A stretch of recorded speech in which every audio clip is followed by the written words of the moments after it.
Right, good evening, everybody. We are at the last session of the day. The topic is Reinventing Cities for Life through Urban Innovation and Design. And we have with us a distinguished panel of speakers today. I would like to introduce to them.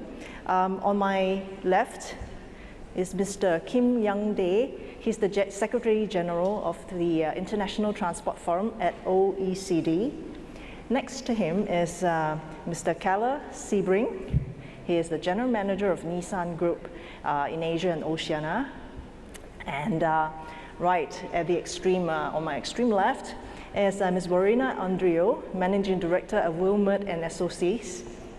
And the topic we're exploring today focuses on advancements in sensors, data analytics, and outsourcing technologies, and how all these technologies underpin the development of a smarter, more inclusive, more sustainable, and safer city.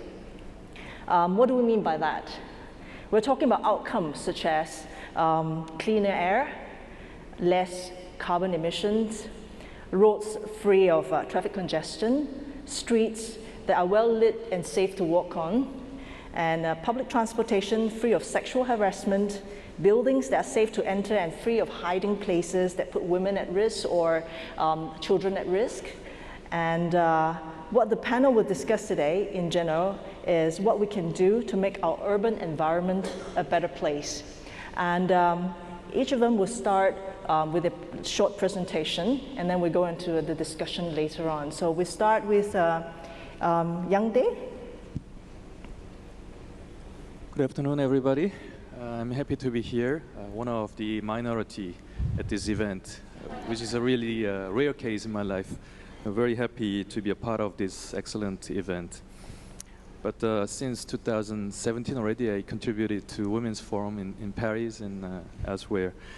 Today, taking this opportunity, I will briefly explain the role of transport and some aspects of gender in the transport sector. But basically, when we talk about this reinventing city, we have to think about the city itself. And we transport people usually forget about other aspects because we are focusing too much on the transport itself. But I would like to compare transport as something like circulation in our body. So transport is, dynamic, whereas housing and the buildings are static. So in our body, we have organs that are static, and we have our blood circulating. So that is transport. So when we talk about city, we have to also think about, static and the dynamic aspects of transport. And for a long time, I think that the transport people and even the normal citizens consider that transport is like a physical infrastructure. So when you think about transport, the first thing to think about is that how we build road and airport and high-speed rail and etc. But these days, thanks to the extra aspects of our society, we began to think about other aspects of transport. So, for example, in ITF, we value 5 main topics as follows: digitalization and decentralization. Decarbonization. Sorry, and safety and security, and connectivity, and universal access. So, thanks to the digital technology, now we are becoming more and more connected. And thanks to that, we can think about other measures to develop our own transport the policies and etc. And when it comes to the question of gender, frankly speaking, I also come from the government in Korea. I served there for more than 20 years in the Ministry of Infrastructure and Transport. But basically, we never really thought about gender issue. So until 2017, I was there, and since my arrival in Paris as Secretary General in 2017, I was a little bit surprised to know that a lot of discussions on gender are going on in European societies and even in Canada and United Nations. But when we think about gender aspect of transport, I would like to recommend 3 aspects. So the first one is access to service, so-called universal access. So maybe we have to also think about disabled people and aged group and so-called the transport weaker in the society, and women are a part of those group. So naturally, the second item is safety and security.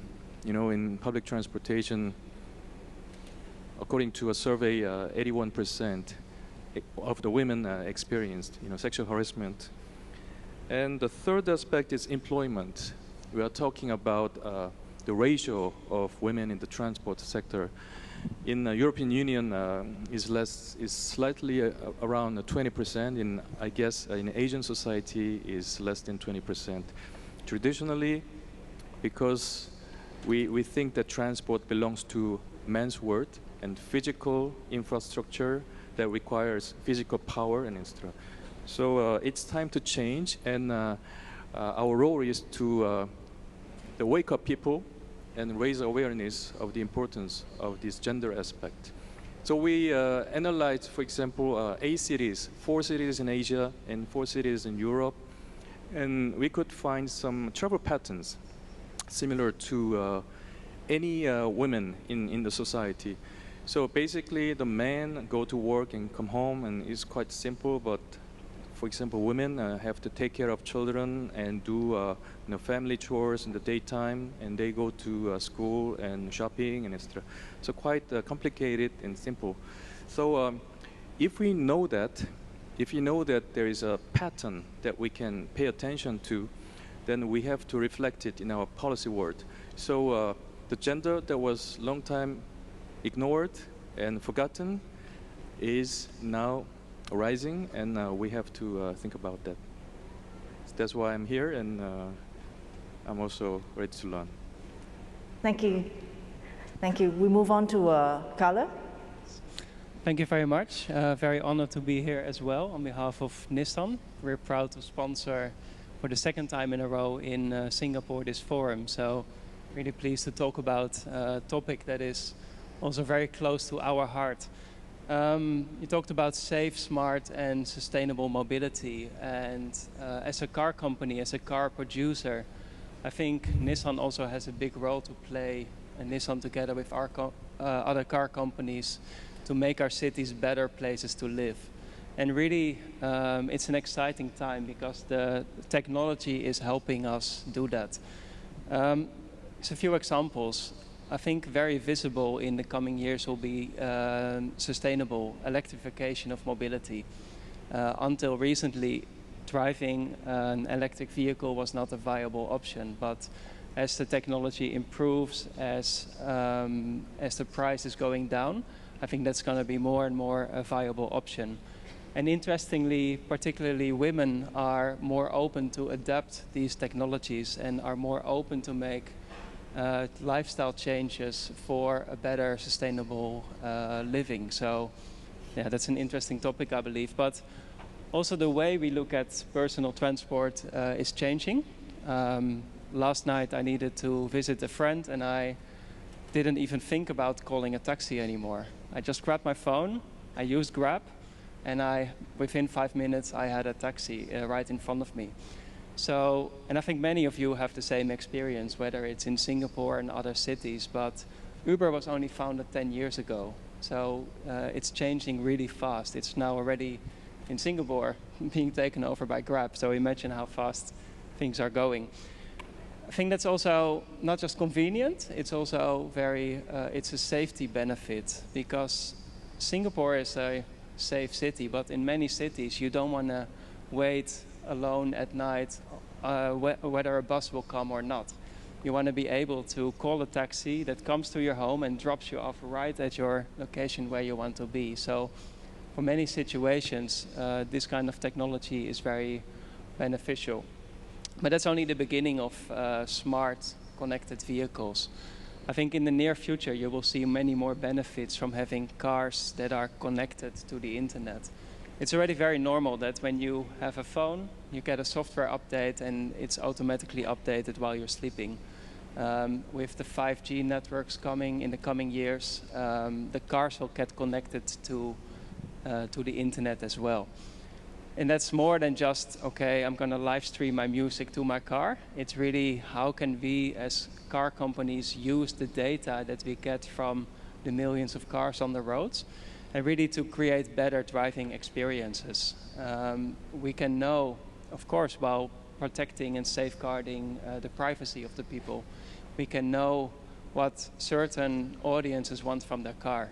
As you mentioned, Mr. Kim, you said women drive more often, they drive to more different locations, and they typically also take more luggage or more people in their cars than men do. So how can we design cars that are better fit for that lifestyle? Likewise for other audiences.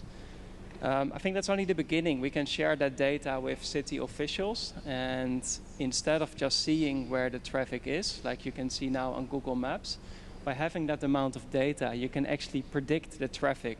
If you know that certain cars, certain audiences are going out on the road, you can see where the traffic in 2 hours will be. And then city officials can improve the policies and improve the roads as well to prepare for that upcoming traffic. So there's plenty other use cases for data, but we call it making the invisible visible. That's what data will bring, and I think we're just at the beginning of that trend.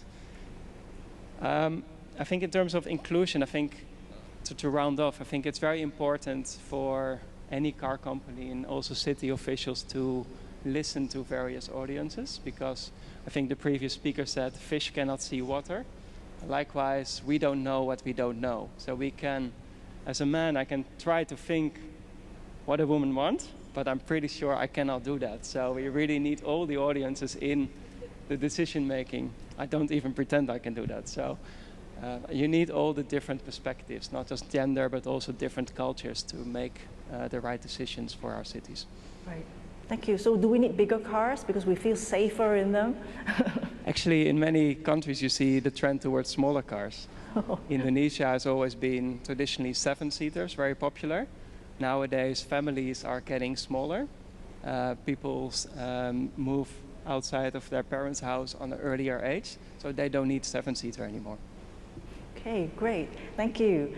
We move on to Borina. You know, actually for me it's a big treat because, well, I'm the managing director of one of the largest architectural urban planning firm in Western Europe. We are based in Paris and we work in 28 countries. And I think it's very interesting because usually two of our big concerns, from one side it's mobility with public transportation and the other one how to get rid of the cars. But the thing is that what is the first thing that what the city should be? The city is made for the citizens. So, and the purpose for an urbanist or for a politician, a mayor, etc., it's to make, I hope, to make the citizens' life more easy. So how we can make their life easier? By making the distance to work shorter, to put more green space close to the houses, to make enough schools or kindergartens to be able to to take all the children and not being obliged to actually to book a place in a nursery or in a kindergarten before the child is born. This is what happens in Paris, and I'm a grandmother, so my daughter has experienced those things right now. But going back to cities, there is no urban development without public transportation, good public transportation. And things are changing in the sense that I think, and we spoke with Kalle about that just before here, people should have an option. And I don't think we should impose to people to do this or that. They should have the good choice how to live in a better way. If you leave very early in the morning, like some people start working at 5:30 in the morning, they cannot get public transportation. So they should have cars that they're convenient, that they have a place to park. And so by the new technology, what you can do is to book your parking space when you leave your house, to know exactly where you go. You should be able to ask 2 or 3 even unknown people to go with you and do this co-driving in order to save and time and money, and also save some, reduce the CO2. But to tell you that there are so many ways to make life easier in cities, and I think we should push for that. We have a theory in our firm that Chiara likes very much, because Mr. Kim compared the mobility with the human body, etc. We compare the city to a home, because if you have the pavement, like you have the floors, you have walls, there are the different buildings, then you have the trees, which are the plants in your house, on your garden, you have the lighting with the urban furniture, that, etc., etc. So if you treat the public space the way you treat your home, what we call the interior architecture of cities, then things are getting in completely different perspective. You are more respectful. You never throw waste in your own house, so you won't do it in the city. I know that in Singapore anyway it's not possible, but in many other places it's quite common. So this is one of the ways to do the city more homey, more safe also. And all this could be really done by changing the lighting, have a general global vision of the city in terms of urban furniture, have generous spaces, etc., etc. And another thing that I wanted to talk, but most probably we are going to talk about later on, is also the high-rise buildings. Now cities should not expand anymore. We should reconquer the cities in the way that let's improve what we have. And this is a very important thing.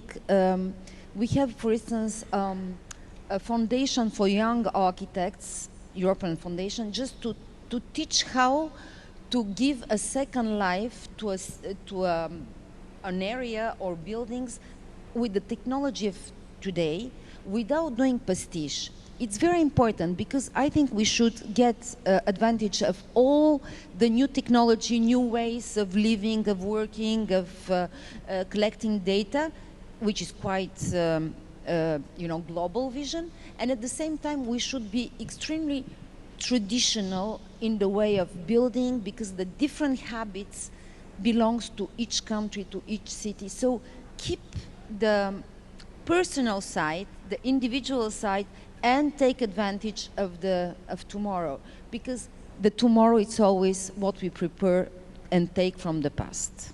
Right. Build a home for your children. Yep. And speaking of litter, in Singapore, we punish the litter bugs. We fine them $100 each time they litter. So that's why our streets are clean. All right. Thank you so much, Marina. Okay. The three speakers have touched on a few points. So there are three general areas. We're talking about sustainability, smart and efficient cities, and also inclusive and safe cities. And also, incidentally, we also talked about autonomous vehicles, driverless cars. In South Korea, you have one of the largest, if not the largest, test site for driverless cars, K-City. What is the potential of driverless cars, and also what are some of the technology breakthroughs that have allowed progress in terms of mobility? A lot of people today talk about autonomous vehicle. That's true. And the question that is asked most frequently is that when we can really get it. but no expert can really give an answer right now. So the answer is that we don't know yet. And the more we know about something, the more we know that we do not know anything. So there's a kind of, the contradiction in our life, but especially our perception and our regulations and legal structure are not really compatible with the speed of change that we face in our daily life. So, and especially we also focus on the final destination. So we watch a lot of scientific, movie, and we read a lot of scientific fictions. So we know the end, we know the destinations, but now it's the time to think about the elements that we have to take into account when we design our future. So basically, we have to tackle ethical aspect and legal aspect, and also technical aspect. So a lot of people tend to think about positive aspects of autonomous vehicle, thinking that we can drink when we go home in our car, and we can watch movie, and we can, to talk to our friends, and we can do whatever. But basically, if it's not really well controlled, it can cause a lot of problems in the end. So if someone crosses the road unexpectedly and car suddenly stops, and small car, maybe not so big problem, but big car, suddenly a lot of people in the car can get hurt. So the kind of things we have to think a little bit differently to be more prudent and to be well prepared for the future. And I know that in Hungary they have a test bed, and in Korea they have a test bed, in Michigan, Washington, I don't know, America they have test bed. So we are now competing in a sense, but I think we need to share more information and best practices, especially through the international platform like ITF, and we have 60 member countries, and we are actually exchanging that kind of information with us. Right, right. The advent of driverless cars means that Nissan has to evolve to become an IT company of sorts. You're not just a car maker, you're a technology company as well, you're a computer company. What are some of the challenges that you're facing now as you make the transition? And also in the driverless car space, what are some of the things that you're seeing happening? I think, first of all, I think the opportunities of autonomous, I think autonomous is often confused with self-driving. There's 5 levels of autonomous driving. And when most people say autonomous, they mean completely self-driving. Level 2 and 3 are already on the roads. You can already, in Japan, buy a Nissan and drive buy a car that keeps the same distance to the car in front and behind them. So there's already levels of autonomous available today. But self-driving, I think there's a great opportunity. It's not just convenience, not just because you're tired and want to watch Netflix or YouTube. It's also safety. You will never see a car that is tired, that is stressed, that had a long day at work, and the mind of the car is not at driving, or a car that has drank a glass of champagne. That's not happening. So the potential, if we can get the safety right, is huge. I think the biggest challenge, as Mr. Kim mentioned as well, is how can we integrate cars in a city, in a society, in a socially acceptable way. It's easy to have one robot talk to another robot because you can program them. But how do you let a car interpret cultural differences as well? How do you teach a car what a sign means, what a hand gesture means? A car doesn't have eyes, and when we communicate with with drivers, we communicate through the eyes a lot. Example, in the Netherlands where I'm from, if you flash your lights twice, it means you go ahead, you can go first. If you flash your lights in Thailand, where I live, you better get out of the way because that person will drive on really fast. So how do you teach a car where he is, how to interpret local language and local signs? And that's just some of the small challenges, but there are plenty of challenges. I think Singapore, Seoul, Amsterdam as well are well designed for self-driving cars because the markers on the road are really clear. But try it in Bangkok, try it in Jakarta, and you'll see there's many more steps to go before you have these kind of vehicles on the road. Right. Moving on to the next topic on safety, which was touched on by all three of our panelists here. The Economist Intelligence Unit Safe Cities Index ranks Tokyo as the safest city out of 60 countries across 5 continents. Singapore is ranked second, followed by Osaka, Amsterdam, Sydney, and the list goes on. So among the 50 indicators they looked at are enforcement of transport safety, which is a point that Borena, you brought up as well. There are digital cybersecurity preparedness, pedestrian friendliness, environmental policies, and these are some of the indicators looked at. How can streets and transport, public places be made safer for women and children and those at risk of harm? Maybe it's something that Borena can talk about when you talk about designing smart cities and architectural spaces. You know, there are two things. One thing, it's regarding really by changing, let's say, a square. I have many examples like this, but one example was in a little city in south of France. There is one beautiful square which was very poorly frequented with people with, I mean, there were drugs and things like that, really, and very, not safe at all. So the decision of the mayor was to change completely the aspect of the square by introducing new lighting, new stone on the on ground, and some landscape and some art, public art. You know, it's something which is very important. So only by this, those people left all the retail, which was at the ground level of the building surrounding. They changed. It was upgraded, and in 1 year, this area changed completely.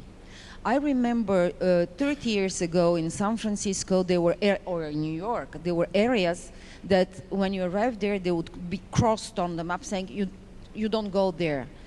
By improving the public space, the buildings, etc., you change not only the population, but the mentality of the population. And of course, it's much better to go in a city where you have a comfortable lighting and you're not in the dark, sneaking like this and trying to be as close to the building as possible. So there is a lot to be done through urban furniture and this kind of vision of the city. But also, the new technologies, the 5Gs, etc., they give you some information, but they can also have these cameras, in certain places for safety and security, which can bring quite a lot. And this is a very important thing, and especially for women and children, because they are the most vulnerable. And very often, we spoke about women, how it's difficult sometimes to handle. Sorry to speak about Bill, but I can see myself with my 2 elder children that they are 1 year apart, trying to get into the metro with one pushchair, with the other one on the arm, and it's still, now we are in 2019, still there are plenty of metro stations in Paris that you cannot go down with a pushchair. And it's not on, and we are in Paris, so can you imagine? And we are still talking about, countries that they are quite developed, but we work a lot in Africa, in Senegal, etc., etc. There are another problems, and cities seen in another way. So we have to think, cities should be planified. And, ancients, they knew it. We had the Cardo and the Decumanus. And, there were this repartition of space, it's very important. And we made many mistakes. For instance, La Défense, 50 years ago, it was a disaster because it was living during the day, only offices, and in the evening, completely dead. So now it's getting transformed. And you had areas that people only would go there to sleep, like dormitories. So the mixity of the city, it's also a key for the success and for the well-being. Right, you don't want a city to be deserted at night in certain areas. Absolutely. Right, okay, great. Young Day, in our conversation you talk about in Delhi, the benefits of crowdsourcing and through the use of this app safety pin. Maybe you can elaborate on that. Safe, how that app is helping to make Delhi a safe place. It's an application that is used in India, and it prevents accidents, and it protects the female, especially the female passengers, because it gives some GPS information, and it can also be connected to local security agencies. So I think that's one of the parts that we have to think about when we talk about safety issues. And also video surveillance is also very efficient, but in some countries still there are strong oppositions because it can ruin privacy. So that's really based on the perception of the society.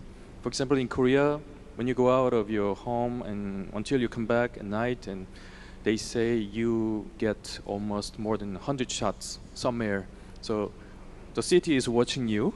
But in France, in Paris, where I live, basically I don't see many video cameras watching me. So it depends on the society.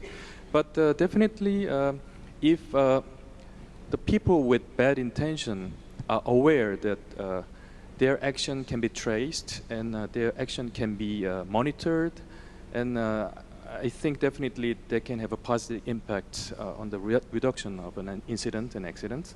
But there should be based on the consensus of the citizen and society. But I think that's really important, because unless we guarantee safety and security in the public transport system, it's not really easy to say that we should encourage people to use that. Right. Feel free to jump in at any point on the point on safety and the use of crowdsourced data. And in Paris, there's no CCTV camera. How to keep the streets safe? I don't know. What's interesting, what we did, a few years ago in Paris, was that we put a tramway. There is one of the ring roads called the Boulevard des Maréchaux. So it was an area, not very nice area. So little by little, we took away one of the lines of the cars, and we put the tram in the middle on a kind of green carpet. Everybody was complaining in the beginning because there were horrible traffic jams, etc., etc. But not only this transportation, public transportation, now it's over, it's functioning, it's very good. It's clean, it's eco-friendly because it's on rails. It's very regular because you know exactly how many trams are going around. Then all the buildings around, they were refurbished, so the prices of the real estate went up, so everybody is quite happy. And it transformed this area again, by little, by improving the housing, the offices, the way of living. You improve the social connections and the society itself. You know what they do in London, in the underground, in certain station where you have quite a lot of hooligans and things like this? They put classical music and they go away. So, no, but that's true, actually. This is my, well, again, I'm always speaking about my family. So one of my daughters was living there. She pointed out, she said, and I think it was very clever. So by changing certain habits, by changing the use, you can change society and certain perspective, because we can say whatever we want. The most difficult thing to be changed are mentalities. Right. We're running a bit short on time, and we are going to kind of wrap up a little and conclude the day. Carla, do you have any parting words or takeaway ideas for the audience here? Sure, that's a big ask. Parting words for the day, actually. I think just when you look at, we talk about diversity and inclusion, I think diversity is more we got to be careful to talk about diversity as in women want this, men want that. I remember the first video that was showed this afternoon about, I think there were 20, 30 different women, all with different needs, certain common grounds, but definitely unique personalities. And I think as car companies, we got to be careful that we're not just making a pink car and say this is a car for women. That's the wrong stereotyping. Don't worry, it will not happen. Really look at people as individuals, and I think the same for city planning. We need to look into people as individuals, and the data, technology, the insights will help us with that. And as I mentioned before, it's important to have a good representation of different cultures, backgrounds, genders as well in the decision making, both in companies as well as in cities. Mm-hmm. All right. Any parting words from any of our Borina or Yang Di? Yeah, perhaps Yang Di? Wrap up. Oh, yes. Okay. Wrap up. I think we didn't really talk about many things about gender today, but definitely the gender factor should be considered when policymakers they think about introducing new measures and designing new infrastructure, because not because the women are special, but because women are on an equal position with men in the society, and no discrimination and no differentiation from unfair discrimination should be accepted. And when we talk about public transportation, I think nowadays we are becoming more and more active in the sense that we can create our own transport system by using cell phone, and sometimes we not only accepting the existing routes, but also we can create some real-time the new routes. So that means that there is no final destination, and it's called, sometimes it's called boxy, bus plus taxi, or taxi box, taxi the bus, whatever. So we are now in a changing transit period in Austria. But also the access to public transportation is also important. It is so-called last-minute access. So from your house to the public transportation access, how can you move?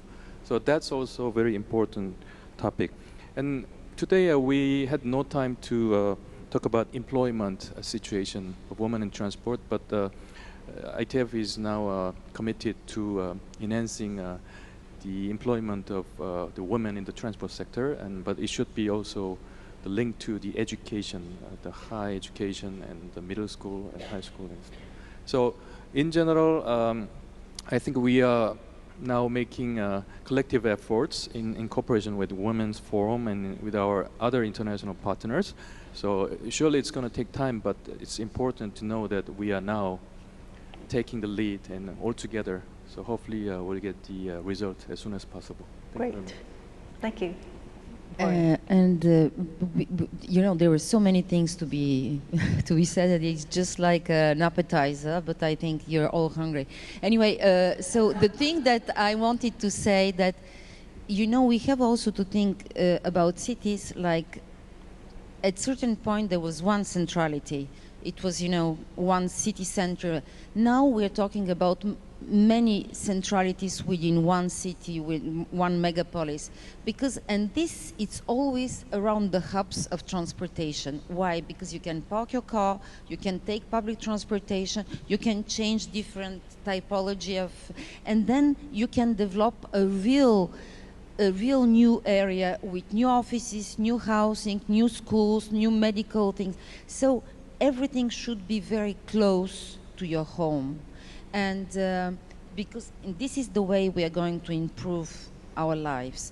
And then we didn't speak at all about smart cities and smart buildings, but obviously all that data that we spoke about, this is what is going to connect our cities to a real sustainable approach, because it's also water, electricity, energy in general, waste, and all those things. So if we want to leave something really good to our kids and our grandchildren, we need really to do it now. Thank you. Thank you. Thank you, everybody. And in closing, I would like to say that Singapore is trialing an inclusive approach to fare gate ticketing. We're trialing hands-free ticketing so that people with prams and children in the prams do not have to fuss around with the cards to tap at the fare gate. So this is one of the many things that Singapore is doing. And we will not hold you back from cocktail and dinner anymore. Thank you everybody for attending, and I would like to thank our panelists for providing us with their insights into what will take urban development to the next stage. Thank you very much.